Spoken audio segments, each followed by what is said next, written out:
વિશ્વાના royal કિચનને subscribe કરો અને bell icon દબાવવાનું ન ભૂલો.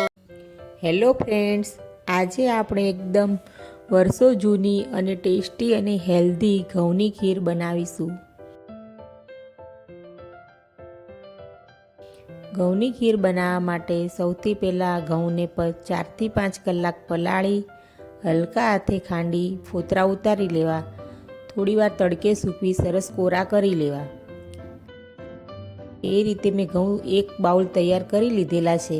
તેને કુકરમાં 5 ગ્લાસ પાણી મૂકી બાફી લઈશું. આપણે 6 થી 7 વિસલ વગાડીશું, જેથી ઘઉંનો દાણો એકદમ ચડી જાય. દાણા ફૂટી જાય તેવા ચડવા દઈશું.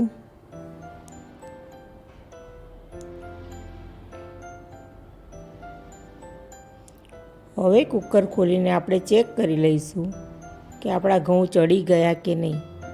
તમે જોઈ શકો છો કે દાણો સરસ ચડી ગયો છે અને ફૂટી પણ ગયો છે. હવે દૂધ ઉમેરી દઈશું. 1 લીટર દૂધ ઉમેરીશું.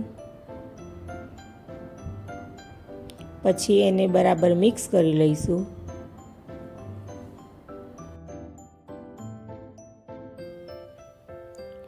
અડધો કપ ખાંડ નાખીશું. બરાબર મિક્સ કરી લઈએ. હવે તેને ઉકળવા મૂકીશું. દૂધ આપણું ઉકળી ગયું છે. ઉકળી અને એકદમ ઘટ્ટ થવા લાગ્યું છે. હવે તેમાં ઇલાયચી પાવડર, ડ્રાયફ્રૂટ ઉમેરી થોડીવાર ફરી ઉકળવા દઈશું.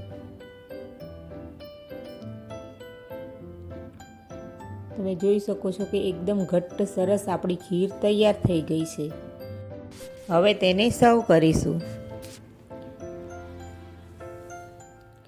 ખીરને ડ્રાયફ્રૂટ અને ગુલાબની પાંદડીઓથી ગાર્નિશ કરીશું. આપણે બીજી બધી ખીર તો બનાવતા હોઈએ છીએ, દૂધપાક બનાવીને પણ ખાતા હોઈએ છીએ, પણ આ ઘઉંની ખીર બહુ જ ટેસ્ટી લાગે છે અને હેલ્ધી પણ છે. એકવાર જરૂરથી ટ્રાય કરો.